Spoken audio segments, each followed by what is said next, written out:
ছেলে মেয়ে যেটা উপার্জন করেছে সেটা তার বাপের, মানে যতদিন বাপ বেঁচে আছেন ততদিন ছেলে মেয়ে যা উপার্জন করে তার নিজস্ব উপার্জন নয়, ওটা তার বাপেরই উপার্জন। ছেলেও তার, উপার্জনও তার। ছেলেও আপনার, ছেলে যা উপার্জন করেছে টাকা পয়সা অর্থ সম্পদ সেটাও আপনার। তো ছেলের অর্থ সম্পদ ভোগ করবেন আর ছেলেকে ঠিক করবেন না, এটা কেমনে হয়? আবার আল্লাহ রাসূল ছেলে মেয়ে লালন পালন করার ব্যাপারে বলছেন, আনফিক মিন ইয়ালিক মিন তাওলিক, আনফিক আলা ইয়ালিক মিন তাওলিক, তুমি তোমার উপার্জিত সম্পদ হতে ছেলে মেয়ের পিছনে খরচ করো। ছেলে মেয়েকে শিক্ষা দিতে হবে, পড়াতে হবে, ওদেরকে উপযুক্ত করার জন্য যত পয়সা খরচ করা লাগে সব বাপকে করতে হবে। এই হাদিস দিয়ে আমি বলেছি যে আপনি ছেলে মেয়েকে উচ্চশিক্ষিত করেন, আপনার বাপের জমিদারি দিয়ে করেন, যদি না হয় আপনি নিজে ব্যবসা করে করেন, যদি না হয় আপনি চকলেট বিক্রি করে করেন, করতে আপনাকে হবে। শেষ পর্যন্ত আমি বলেছি ভিক্ষা করে করেন। ভিক্ষা বাপ করবে, ছেলে মেয়ে নয়। যতদিন বাপ বেঁচে আছেন ততদিন ছেলে মেয়ে ভিক্ষা করতে যাবে না।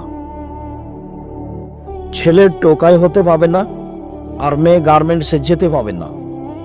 কেন? লালন পালনের দায়িত্বে কে? বাপ। এ কথা আল্লাহর নবী বলছেন, এটা আল্লাহ রাসূলের একটা মুখের বাক্য, আপনাকে আমি অনুবাদ করে শোনালাম। উনি খালি বলেছেন যে বাপ তার ছেলে মেয়ে আহাল পরিবারকে উপার্জন করে খাওয়াবে। তো আমি এই কথাটাকে বলেছি উপার্জন আপনার বাপের জমিদারি দিয়ে খাওয়ান, এটা যদি হয়, নইলে আপনি ব্যবসা করে চাকরি করে খাওয়ান, উপার্জন করে খাওয়াবেন। তো আমি স্তরটা নামাতে নামাতে আমি নিজের ভাষাতে ভিক্ষা করাতে নিয়ে এসেছি। তার মানে আমি বুঝাতে চাচ্ছি যে উপার্জন করতে গিয়ে যদি ভিক্ষা করা বাপকে লাগে তো বাপ ভিক্ষা করুক, ছেলে মেয়ে নয়। আমি মনে হয় বুঝাতে পারি না ভালো করে। মানে আদেশটা আল্লাহর নবী বাপকে করছেন যে তুমি তোমার ছেলে মেয়েকে পড়াও, মানুষ করো, খরচ করো, দেশ বিদেশে পাঠাও, কিভাবে খরচ করা লাগবে করো। তোমার বাপ ধনী মানুষ, তো বাপের জমিদারি দিয়ে করো, নিজে উপার্জন করে করো, মানুষের বাড়িতে কাজ করে করো।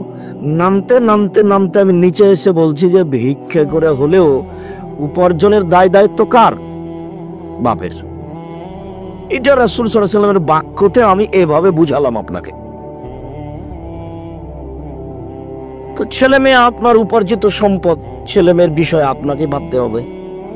দিন রাত তো ছেলে মেয়েকে আদর করে কাটালেন, আদর করেন। আদরও ধর্ম, কিন্তু পিটনও ধর্ম। যেই মুখ দিয়ে এত বড় পৃথিবীর সবচেয়ে দামি মানুষ, পৃথিবীর ইতিহাসে এত বড় দামি মানুষ আল্লাহ সৃষ্টি করেননি। মুহাম্মদ সাল্লাল্লাহু আলাইহি সাল্লাম এত বড় দামি মানুষ, এত বড় দামি মানুষ বলছেন যে বউকে কটু কথা বলো না, বউকে মারো না। আবার পাল্টা বলছেন যে লাঠি দিয়ে ঠিক করো। আবার শুধু লাঠি ব্যবহার করতে বলেনি, 5 বার বলছেন। আবার বলছেন লাঠি ঝুলিয়ে রাখো।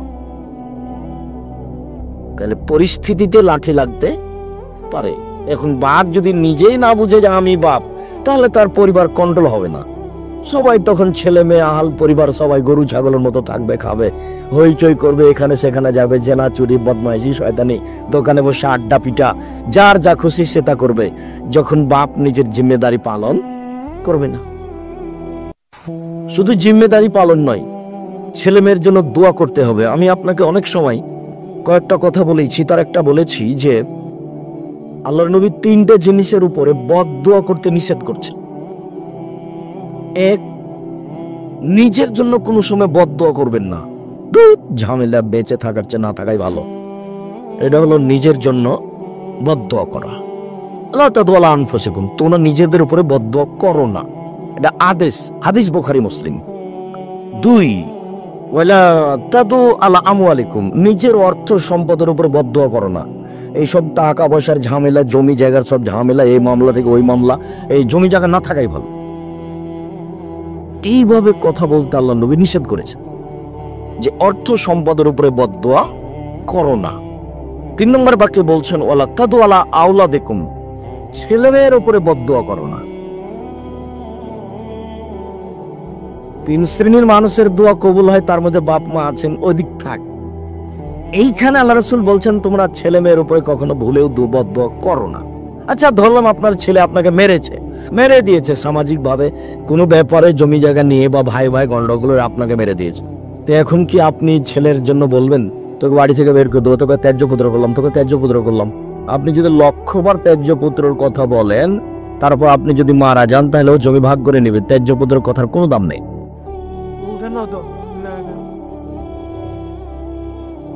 আর এই যে ছেলে মারলো, এখন কি তারাও ঘোরা করে অজু করে ঘরে আসবেন, ঘরে এসে 2 রাকাত সালাত আদায় করে আল্লাহকে হাত তুলে বলেন না, আমি তো এভাবে ছেলে চাইনি, তুমি আমাকে ছেলে ফিরিয়ে দাও, আমাকে ছেলে ফিরিয়ে দাও, তারপরে কোনো কথা।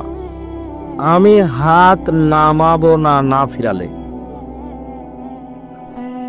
আমি হাত নামাবো না তোমার দরবার থেকে, তুমি আমাকে ছেলে ফিরিয়ে দাও।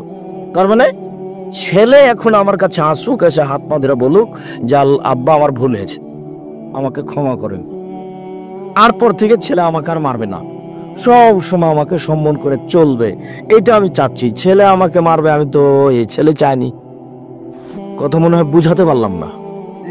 আপনি এদিকে না এসে ওদিকে গেলেন, তোকে ত্যায্য পুত্র করলাম, তোকে বাড়ি থেকে বের করবো, তোকে জমি দেবো না, তুই এখনই বেরো। এটা রাগটা উল্টা ভাবে ব্যবহার করেছে। রাগ যদি উল্টা ভাবে ব্যবহার করেন, তবুও ছেলে মেয়ের উপর বদ্ধ লেগে যাবে, তখন আজীবন পস্তাতে পস্তাতে জীবন যাবে। মেরেছে ছেলে, তার কারণে কি ছেলে থেকে বাদ পড়ে গেছে? ছেলে থেকে তো বাদ পড়েনি, একটু পরই খারাপ লাগবে।